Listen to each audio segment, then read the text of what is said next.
ஈரோடு மாவட்டம் விஜயமங்கலத்தில் தாவேகா சார்பில் நாளைக்கு நடக்கவிருக்க மக்கள் சந்திப்பு நிகழ்ச்சி அப்படிங்கிறதுக்கான ஏற்பாடு மிகப்பெரிய அளவில் பிரம்மாண்டமாக வந்துட்டு இருக்கு. கரூர் நிகழ்வுக்கு பிறகு நடக்கக்கூடிய இந்த பொதுவெளி நிகழ்வு அப்படிங்கிறதுனால இதில் எந்த அசம்பாவிதங்களும் நடந்துடக்கூடாது அப்படிங்கிறதுல தாவேகாவினரும் காவல்துறையினரும் ரொம்பவே கவனமாக இதை ஹேண்டில் பண்ணிட்டு இருக்காங்க அப்படின்னு தான் சொல்லணும். ஸோ இதை கடந்து செங்கோட்டையன் அவர்கள் இணைந்த பிறகு தாவேகாவில் நடக்கக்கூடிய ஒரு முக்கியமான பொதுவெளியில் நடக்கக்கூடிய மக்கள் சந்திப்பு நிகழ்ச்சி அப்படிங்கிறதுனால இங்க தாவேகா தலைவர் விஜய் அவர்கள் என்ன பேசுவாரு, இந்த மக்கள் சந்திப்பு நிகழ்ச்சியை எப்படி கையாண்டு தாவேகாவினர் கொண்டு போக போறாங்க, ஆஸ் யூஷுவல் அட்டாக் பண்ற மாதிரி டிஎம்கே அட்டாக் தான் மேஜரா இங்க வைக்க போறாங்களா, அப்படி வைக்க போறாங்க அப்படின்னா என்ன மாதிரியான இன்சிடென்ட்ஸை கோட் பண்றதுக்கான பாசிபிலிட்டிஸ் இருக்கு, என்ன மாதிரியான முக்கிய நிகழ்வுகள் மக்கள் பிரச்சனைகளை பேசுறதுக்கான வாய்ப்பு இருக்கு அப்படின்றதும் இருக்கு. அண்ட் செங்கோட்டையன் அவர்கள் இணைந்த பிறகு நடக்கிறது அப்படிங்கறத நான் ஏற்கனவே கோட் பண்ணியிருந்தேன். அதன் அடிப்படையில் பார்க்கும்போது அதிமுக அட்டாக் இருக்குமா, ஈரோடு மக்களுக்கு என்ன மெசேஜ் சொல்ல போறாங்க, அதிமுகவுக்கு என்ன மெசேஜ் சொல்ல போறாங்க அப்படின்ற பல்வேறு விடயங்கள் இதுல அடங்கி இருக்கு. ஸோ இது எல்லாத்தையுமே தான் விரிவா இந்த வீடியோல நாம பார்க்க போறோம். தாவேகாவில் இணைஞ்ச பிறகு திரு செங்கோட்டையன் அவர்கள் தொடர்ந்து பிரஸ் அட்ரஸ் பண்ணிட்டு இருக்காரு. தாவேகாவினர் மோஸ்ட்லி பிரஸ் அட்ரஸ் பண்ண மாட்டேங்கிறாங்க அப்படிங்கிறது தான் அவங்க மேல வைக்கக்கூடிய மிகப்பெரிய குற்றச்சாட்டா இருக்கு. ஸோ அதற்கு ஒரு முற்றுப்புள்ளி வைக்கக்கூடிய அளவில் செங்கோட்டையன் அவர்கள் சமீபத்தில் தொடர்ந்து பிரஸ் சந்திச்சுக்கிட்டே இருக்காரு. அதிமுகவை பத்தி நிறைய விமர்சனங்கள் முன் வச்சுட்டு இருந்தார், நான் மூத்த அரசியல்வாதி அப்படின்னு சொல்லிட்டு. ஆனால் வெளியே வந்த பிறகு விஜய் அவர்களை முதலமைச்சராக்குவோம் அப்படிங்கிறதுல உறுதியா இருக்கிறதாகவும், விஜய் அவர்களை முதல்வராக ஏற்று வரவங்க கூட நிச்சயமா கூட்டணி அமைப்பு அப்படின்ற மாதிரியான விஷயங்களை பேசிட்டு வந்துட்டு இருக்காரு. அந்த வகையில கோபிச்செட்டிப்பாளையத்திலிருந்து ஒரு எம்எல்ஏ ரிசைன் பண்ணிட்டு தாவேகாவுக்கு வராரு அப்படின்னா ஈரோடு மாவட்டத்தில் இருக்கக்கூடிய அவருக்கான ஒரு செல்வாக்கு அப்படிங்கிறத நிரூபிக்கக்கூடிய வகையில இந்த ஒரு விஷயத்தை செங்கோட்டையன் அவர்கள் கையில் எடுத்து மிகப்பெரிய அளவில் பண்றாரு அப்படின்ற ஒரு விஷயமும் இருக்கு. அண்ட் இன்னொன்னு, கரூர் சம்பவம் நடந்து முடிந்த பிறகு விஜய் அவர்கள் பெரும்பாலும் வெளியே வரல, தாவேகாவினர் இன்ஆக்டிவா இருக்காங்க அப்படிங்கிறது பேசப்பட்ட ஒரு விஷயம். குறிப்பா ரொம்பவே செலக்டிவான நிகழ்வுகளை மட்டும்தான் அவங்க நடத்தினாங்க. செலக்டிவான நிகழ்வுகளில் மட்டும்தான் விஜய் அவர்களும் கலந்துக்கிட்டாரு. என்னென்ன அப்படின்னு பார்த்தோம்னா, எஸ்ஐஆரை எதிர்த்து ஒரு ஆர்ப்பாட்டம் பண்ணாங்க, அதில் விஜய் அவர்கள் கலந்துக்கல. ஓகேவா? அதற்கு முன்பாகவே பார்த்தீங்கன்னா ஒரு சிறப்பு பொதுக்குழு கூட்டம் தாவேகாவிலிருந்து நடத்தினாங்க, அவங்களுடைய நிர்வாகிகளுக்கு மட்டும். அண்ட் அதே மாதிரி மக்கள் சந்திப்பு அப்படின்னு பார்த்தீங்கன்னா உள்ளரங்கு மக்கள் சந்திப்பு அப்படிங்கிறத காஞ்சிபுரம்ல நடத்திருந்தாங்க. அண்ட் அதற்கும் பிறகு ஒரு பொது வெளியில், அதாவது வெட்ட வெளியில மக்கள் சந்திப்பு நிகழ்ச்சியை பாண்டிச்சேரியில நடத்திருந்தாங்க. இதற்கு கரூர் இன்சிடென்ட் ஒரு முக்கியமான காரணமாகவும் சொல்லப்பட்டுச்சு. இவ்வளவு பிரச்சனைகள் நடந்த பிறகு அவங்க தைரியமா எடுப்பாங்களா, ஒரு முடிவை எடுத்து வெளியே இந்த மாதிரியான கூட்டங்கள் நடத்துவாங்களா, நடத்தினா அவங்களுக்கான அனுமதி கொடுக்கப்படுமா, ரோட் ஷோக்கு எஸ்ஓபினால அனுமதி மறுக்கப்பட்டே வந்துட்டு இருக்கு. பட் நிகழ்வுகளுக்கு இந்த மாதிரியான பொதுக்கூட்டங்கள் மக்கள் சந்திப்பு நிகழ்ச்சி ஒரு வெட்டவெளியில் நடத்துறதுக்கான அனுமதி கிடைக்குமா அப்படின்ற சந்தேகங்கள்லாம் இருந்துச்சு. அதையும் கடந்து இதற்கு முன்னாடி எவ்வளவு நிபந்தனைகள் கொடுத்தாங்களோ அதை விட அதிகமான நிபந்தனைகள் தாவேகாவினருக்கு கொடுக்கப்பட்டிருக்கு. இன்னைக்கு ஈரோட்டில் அதற்கான பணிகள் அப்படிங்கிறது பிரம்மாண்டமா மேற்கொள்ளப்பட்டு வந்துட்டு இருக்கு. கிட்டத்தட்ட 25,000 30,000 மக்கள் வரைக்கும் அங்க வருவாங்க அப்படின்னு எக்ஸ்பெக்ட் பண்றாங்க. அதற்கான சீட்டிங் அரேஞ்ச்மெண்ட்ஸ்லாம் அங்க சேர்லாம் போட்டு வைக்கப்பட்டிருக்காங்க. அது மட்டும் இல்லாம 40 சிசிடிவி கேமராக்கள் பொருத்தப்பட்டிருக்கு. ஏதோ ஒரு அசம்பாவிதம் நடக்கக்கூடாது, சப்போஸ் நடக்குது அப்படின்னா அது எல்லாமே கேப்சர் பண்ணணும் அப்படின்றதுக்காக 40 வாக்கி டாக்கிகள் கொடுத்திருக்காங்க. எமர்ஜென்சிக்காக 24 ஆம்புலன்ஸ், 72 மருத்துவர்கள், 120 செவிலியர்கள், 20 தண்ணீர் தொட்டிகள் அமைக்கப்பட்டிருக்கு. அது இல்லாம எல்லாருக்குமே தனித்தனியே ஒரு தண்ணீர் பாட்டிலும் கொடுக்கப்படும் அப்படின்னு சொல்லியிருக்காங்க. கழிவறைகளும் அங்கங்க வைக்கப்பட்டிருக்கு. எமர்ஜென்சிக்காக 3 தீயணைப்பு வாகனங்கள் வச்சிருக்காங்க. பார்க்கிங்க்கு மட்டுமே 60 ஏக்கரை ஒதுக்கி இருக்காங்க. இந்த 60 ஏக்கர் பார்க்கிங்ல தனியா 2 வீலர் பார்க்கிங்க்கு மட்டும் ஒரு 2 ஏக்கர் ஒதுக்கி இருக்காங்க. ஸோ இதெல்லாம் இல்லாம 25,000 30,000 மக்கள் வருவாங்கன்னு சொல்லியிருந்தேன்ல. ஸோ அவங்களுக்கான சீட்டிங் அரேஞ்ச்மெண்ட்ஸ் இல்லாம தாவேகாவினருடைய அந்த நிர்வாகிகள் மட்டுமே கிட்டத்தட்ட 10,000 பேர் வருவாங்க, நிர்வாகிகள் தொண்டர்கள் அப்படின்னு எதிர்பார்க்கப்படுது. அண்ட் வரக்கூடிய மக்களுக்கு காஞ்சிபுரம்லயும் சரி இல்ல பாண்டிச்சேரியிலும் சரி QR கோடு முறையை இன்ட்ரடியூஸ் பண்ணி QR கோடு காமிச்சிட்டு தான் எல்லாரும் உள்ள வரணும் அப்படின்ற மாதிரியான மக்கள் சந்திப்பு நிகழ்ச்சியே நடத்தியிருந்தாங்க. ஏன்னா கரூர் சம்பவத்துக்கு பிறகான ஒரு நடவடிக்கையா இதை அவங்க பார்த்துக்கிட்டு இருந்தாங்க. பட் இந்த முறை பார்த்தீங்கன்னா QR கோடு எதுவும் கிடையாது, எந்த மக்கள் வேணா வரலாம், மகிழ்ச்சியோட இந்த நிகழ்ச்சியை பார்த்து விஜய் அவர்களை பார்த்து சந்திச்சுட்டு போகலாம் அப்படின்ற மாதிரி திரு செங்கோட்டையன் அவர்கள் சொல்லியிருக்காரு. ஸோ எவ்வளவு மக்கள் வருவாங்க அப்படிங்கிறது நமக்கு தெரியாது. ஆனால் அங்கே அவங்க போட்டிருக்கக்கூடிய அரேஞ்ச்மெண்ட்ஸ் அப்படிங்கிறது ஒரு 25,000 to 30,000 அப்படின்னு சொல்லப்படுது. பட் இதெல்லாம் தாண்டி ஒருவேளை கூடுதலாக வந்துட்டாங்க அப்படின்னா அவங்க எல்லாத்தையுமே மேனேஜ் பண்ணுறதுக்காக ஏற்கனவே தாவேகா தரப்புலேருந்து பவுன்சர்ஸ் இவங்கெல்லாம் ரெடியாக வச்சுருப்பாங்க. அது இல்லாமல் நிர்வாகிகளுக்கும் தனியாக நம்ம ஏற்கனவே காஞ்சிபுரம் மீட்டிங்கில் பார்த்துருந்தோம், தாவேகாவினுடைய அந்த க்ரூ டிஷர்ட் போட்டுட்டு ப்ராப்பராக வெல் ஆர்கனைஸ்டாக அதை மேனேஜ் பண்ணியிருந்தாங்க. அதே மாதிரி இங்கேயும் வாலண்டியர்ஸை வந்து தாவேகா தொண்டர்களையோ இல்லை வெளியிலேருந்து எடுத்தோ இவங்க நிற்க வைப்பாங்க வெல் ஆர்கனைஸாக நடத்துறதுக்காக அப்படின்னு சொல்லப்படுது.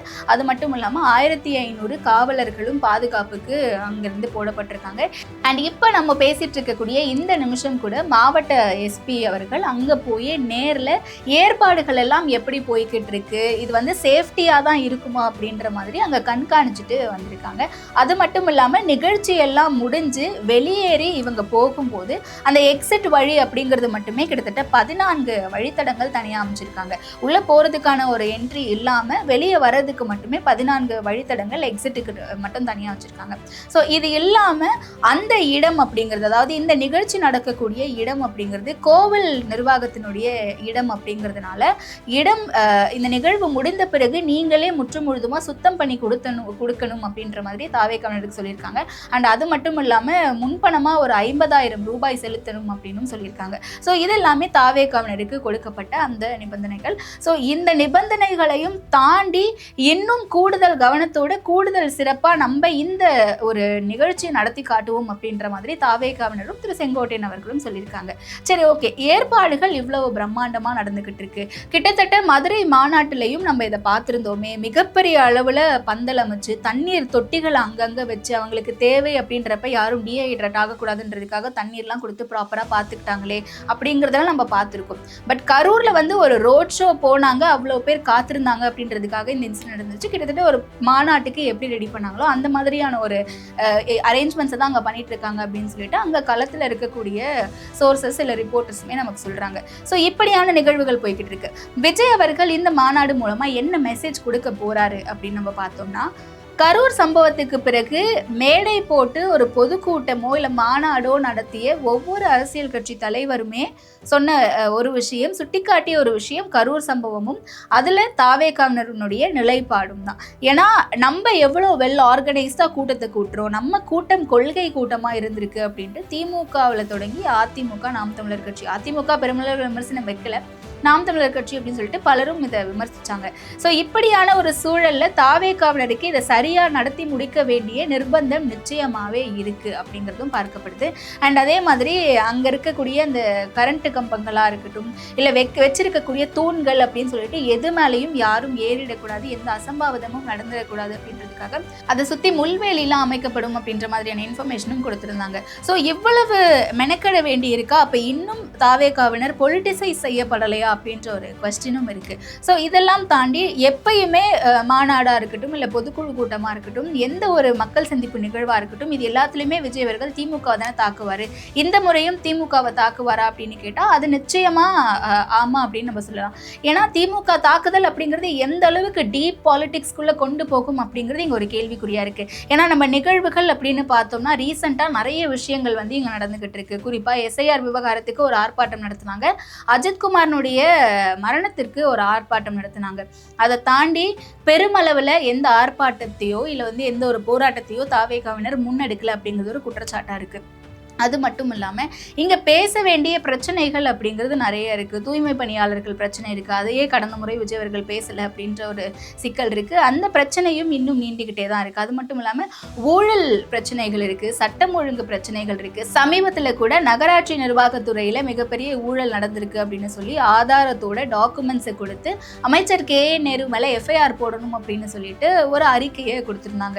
இழியிலேருந்து டிஜிபி ஆஃபீஸ்க்கும் சரி இல்லை தமிழக அரசுக்கும் சரி. ஸோ இந்த விவகாரத்தை விஜய் அவர்கள் கையில் எடுத்து ரொம்ப அருமையா ஒரு அரசியலை முன்னெடுக்கலாம். நான் விஜய் அவர்கள் இதை குறித்து நாளைக்கு பேசுவாரா அப்படிங்கிறது ஒரு கேள்விக்குறியா இருக்கு. அப்ப திமுக எதிர்ப்பு அப்படிங்கிறதுல இந்த மாதிரியான பிரச்சனைகளை எதுவுமே விஜய் கோடிட்டு காட்டாம ஒரு மேம்போக்கான அரசியல் தான் பேசுறாரு அப்படிங்கிறதும் ஒரு குற்றச்சாட்டு.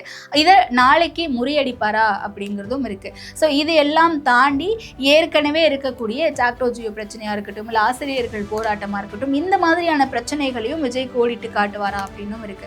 இது ஒரு பக்கம் டிஎம்கே அட்டாக். அண்ட் சமீபத்தில் கூட திமுக சார்பில் திருவண்ணாமலையில் நடந்த இளைஞரணி வடக்கு மண்டல மாநாட்டில் திரு உதயநிதி ஸ்டாலின் அவர்கள் பேசும்போது கூட்டம் இளைஞர்கள் அப்படின்ற ஒரு விஷயத்தை கோட் பண்றாரு. இளைஞர்களை அதிகமாக கூட்டிட்டா கட்டுப்பாடு இருக்காது அப்படிங்கிறது ஒரு பிம்பமாவே சமீபத்தில் இருந்துகிட்டு இருக்கு. கூட்டம் கூட்டினா மட்டும் போதாது, இது கணக்கு காட்டக்கூடிய கூட்டம் கிடையாது, நமக்கு இருக்க கூட்டம் கொள்கை கூட்டம் அப்படின்னு திமுகவை சொல்றாரு. அப்ப விஜய் அவர்களுக்கு இது ஒவ்வொரு முறையும் லாக் ஆயிட்டே இருக்கும். அதனால தான் நீங்க ஒவ்வொரு வாட்டியும் தூண்கள்ல கிரீஸ் தடவுறதும் இல்ல முள்வேலி அமைக்கிறதும் அப்படின்ற விஷயம் தேவைப்பட்டுட்டு இருக்கும் அப்படின்ற ஒரு விஷயமும் இருக்கு. இதை தாவேக்காவினர் எப்படி ஹேண்டில் பண்ண போறாங்க அப்படிங்கிற விஷயமும் அமைஞ்சிருக்கு. அது மட்டும் இல்லாம அதிமுகவுக்கு என்ன மெசேஜ் கொடுக்க போறாங்க? செங்கோட்டையன் அவர்கள் வெளியே வந்த பிறகு ஈரோட்டில் பல்வேறு கூட்டம் கூடுறதை நம்ம பார்க்க முடியுது. எங்க போனாலுமே தாவேக்காவினரும் சரி, இல்லை செங்கோட்டையன் ஆதரவாளர்களும் சரி, செங்கோட்டையனை சூழ்ந்து ஒரு கூட்டத்தை காட்டிக்கிட்டு இருக்காரு. ஒரு மாசான கூட்டம் அப்படின்னு சொல்லலாம். ஸோ இதற்கு முன்பாக செங்கோட்டையன் அவர்களுக்கு இந்த மாதிரியான கூட்டம் இருந்துச்சா அப்படின்னு கேட்டால் அது ஒரு மிகப்பெரிய கேள்விக்குறி. அப்போ இப்படி ஒரு கூட்டம் கூடுது தாவேக்காவுக்கு பிறகு அப்படின்னு பார்க்கும்போது அந்த இடத்துல தன்னுடைய செல்வாக்க செங்கோட்டையன் நிரூபித்து காட்டுவாரா ஈரோட்டில் அப்படிங்கிறதும் இருக்கு. அப்படி ஒருவேளை நிரூபித்து காட்டுவார் அப்படின்ற பட்சத்தில் அது அதிமுகவுக்கு பலகீனமா இருக்குமா? அதிமுக அதை எப்படி பார்ப்பாங்க? பொது மேடையில் அதிமுகவை விஜய் அவர்கள் விமர்சிக்க மாட்டேங்கிறாரே, ஒரே ஒரு இடத்துல மட்டும் தலைமை இல்லாத ஒரு கட்சியா இருந்துகிட்டு இருக்காங்க, தலைமை சரியில்லை அப்படின்னு குறிப்பிட்டா மட்டும் போதுமா? தொடர்ந்து அந்த கட்சியை தாக்குவாரா விஜய் அப்படின்ற கேள்விகள் இருக்கும்போது செங்கோட்டையன் அவர்கள் இதன் மூலமா அதிமுகவுக்கு என்ன சொல்ல விரும்புறாரு அப்படின்ற ஒரு விஷயமும் பார்க்கப்படுது. ஸோ இப்படியான ஒரு நிர்பந்தத்துக்கு மத்தியில, ஒரு குழப்பத்துக்கு மத்தியில, பல்வேறு நிபந்தனைகளுக்கு மத்தியில, பல்வேறு சூழல்களை கடந்து இதை நடத்தியே ஆகணும் அப்படின்ற கட்டாயத்துல தாவேகாவினரும் திரு விஜய் அவர்களும் இருக்காங்களோ அப்படின்ற ஒரு கேள்வியைத்தான் இவ்வளவு விஷயமும் சுட்டி காட்டுது. எப்படி நடக்க போகுது அப்படிங்கிறத பொறுத்து பார்ப்பேன்.